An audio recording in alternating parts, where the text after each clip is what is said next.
Happy Diwali from the colorful capital of Rajasthan. I am Bharat Bhargava in Jaipur, wishing peace and prosperity to you and your family.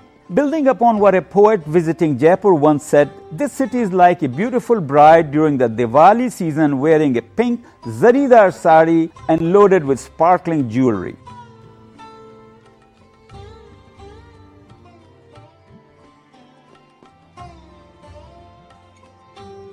I'm standing in front of a jewelry store. There are rows upon rows of glittering stores on both sides of the streets throughout the city. These stores are setting up decorative structures, replicas and paintings like the Ramayana scene above, apropos to Diwali.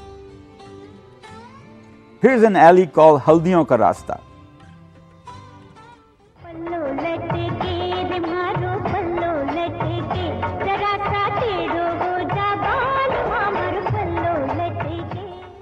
Most expensive, eh?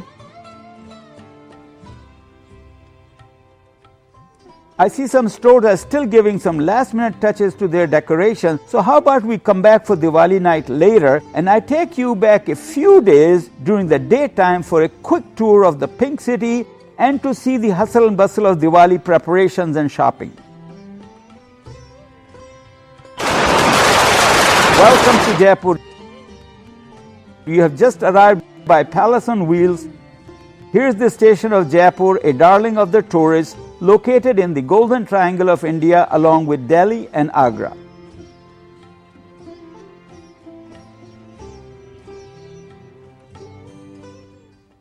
This is the famous Museum of Jaipur. It's got a vast collection of huge paintings, crystals, gems and jewelry.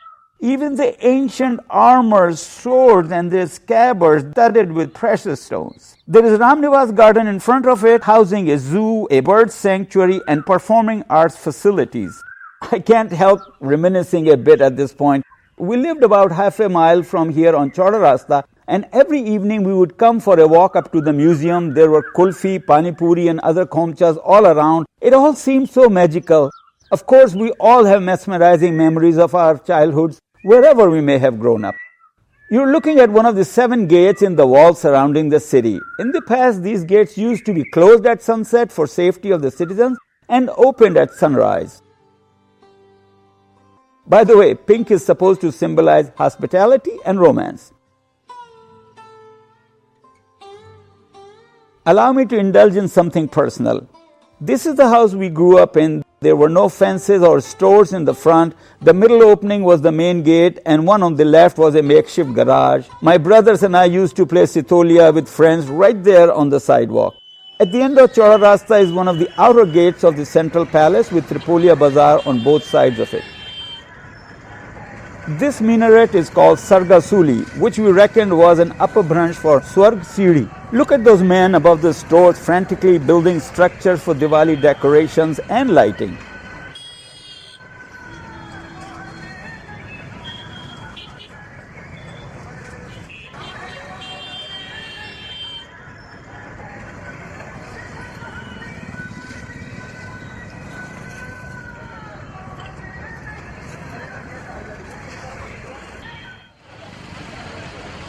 That brings us to Johri Bazaar.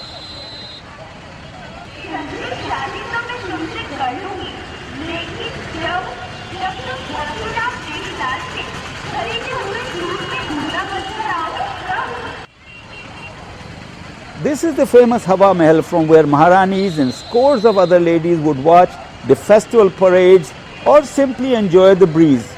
Hawa Mahal after all. This is another gate to the palace complex. And yet another. Which brings us to the courtyard inside. This is one of the palaces where the Maharajas and Maharanis of Jaipur lived. The other palaces are Rambagh and a few others.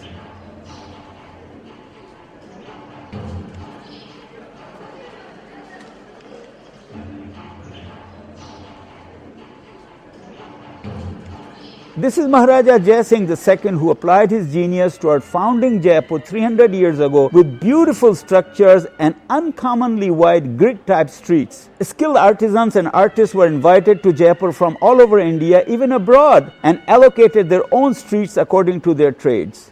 This is an outside corridor.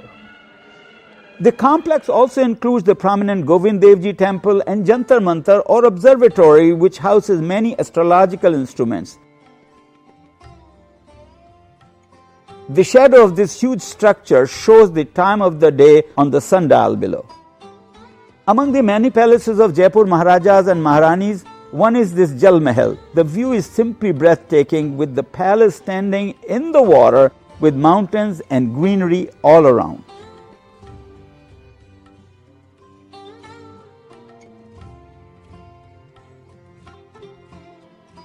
I'm still standing in front of Jal Mahal. This is like a long concrete boardwalk right in front of it, and what you're looking at is preparation going on for Diwali, with men and women arranging the decorations and lighting, which I'm sure will be spectacular at night. So I'm standing in front of Amer Fort. You see that wall going around way up to the palace? Amer used to be the capital of Jaipur when it was founded. आप लोग कहाँ से हैं? से तो आप लोग तो जयपुर के लिए पिंक पहन के आप लोग सिटी में आए तो मैंने पिंक पहन के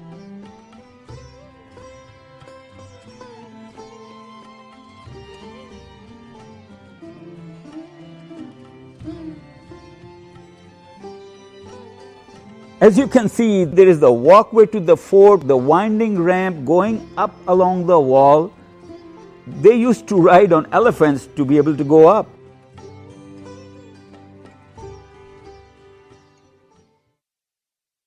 So I don't know if you would call this a parking garage, but I can see where it might have been a garage before, okay, stable for the elephants, on which now the tourists take rides. Look at the painting on the front. How decorative, beautiful. Thank you. Salute to you too, sir.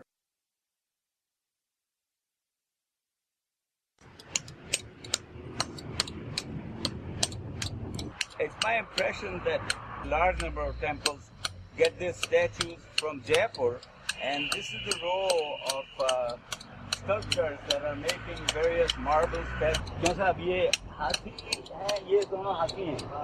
अच्छा, ये कहीं खास के लिए बना रहे हैं? तो कहाँ जाएंगी? अमेरिका। और वैसे भगवान की मूर्तियाँ वगैरह भी बनाते हैं? अच्छा।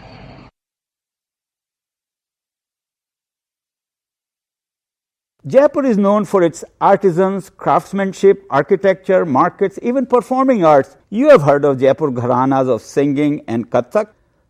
But Jaipur is also filled with hundreds of temples. There are 3 big ones right at this corner.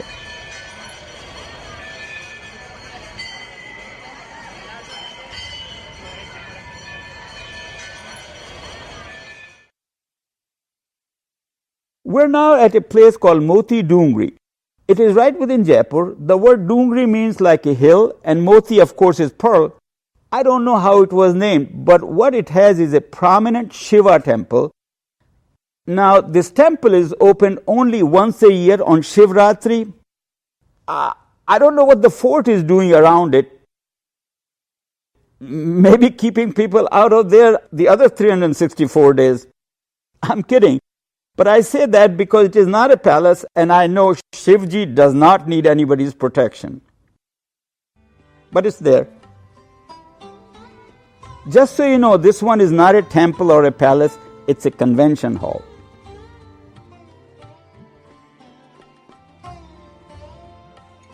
This is the office of Jaipur Development Authority. Now, would anybody believe this is a government building? But that's Jaipur for you.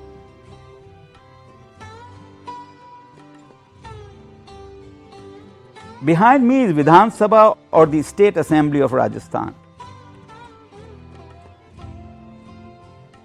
We all know Bollywood movies are a big thing in India, and while there are multiplexes in the malls, but the real place to see Indian movies are the various cinema halls like this one.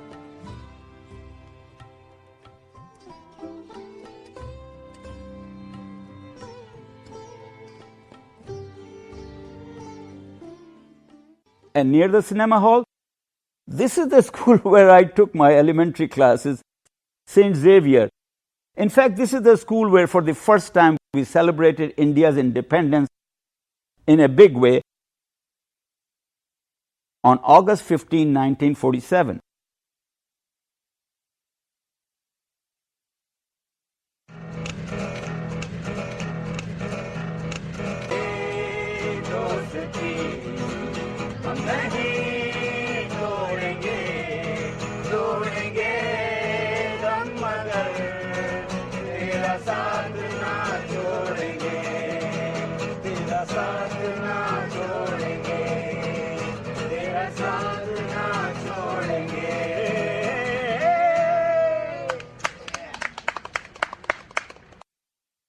Jaipur is a shopper's paradise. The real shopping takes place in those rows and rows of pink stores on both sides of the street. But you know, keeping with the time, Jaipur has been building malls after malls, and here's a new one, a huge one at that. I cannot tell you how many square feet or how many stores it has, but take a look. Here it is.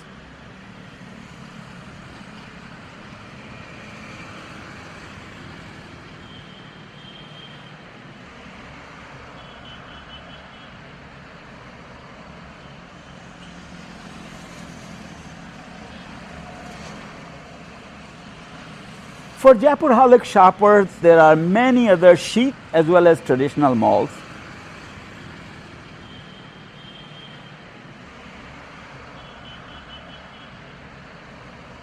This huge flower is actually a jewelry store.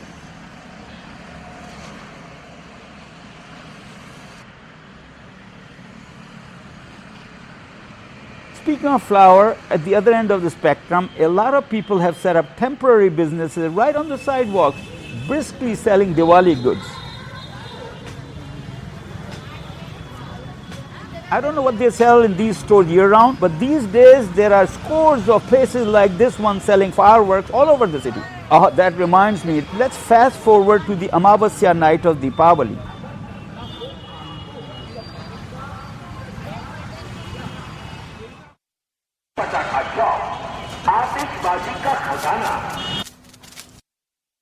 This is the office of a newspaper, Rajasthan Patrika. Another mall.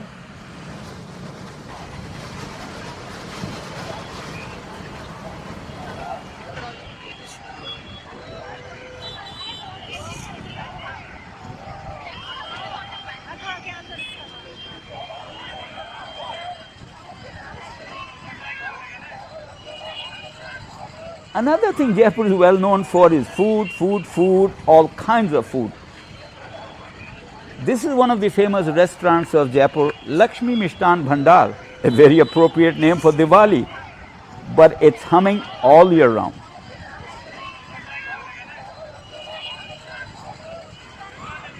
Please allow me to end here and enjoy the mouth-watering Chappan Bhog, rather Chappan So Bhog, sajawad in front of me. You and your family have a wonderful Diwali, and thanks for joining in dialogue coming from Jaipur, India.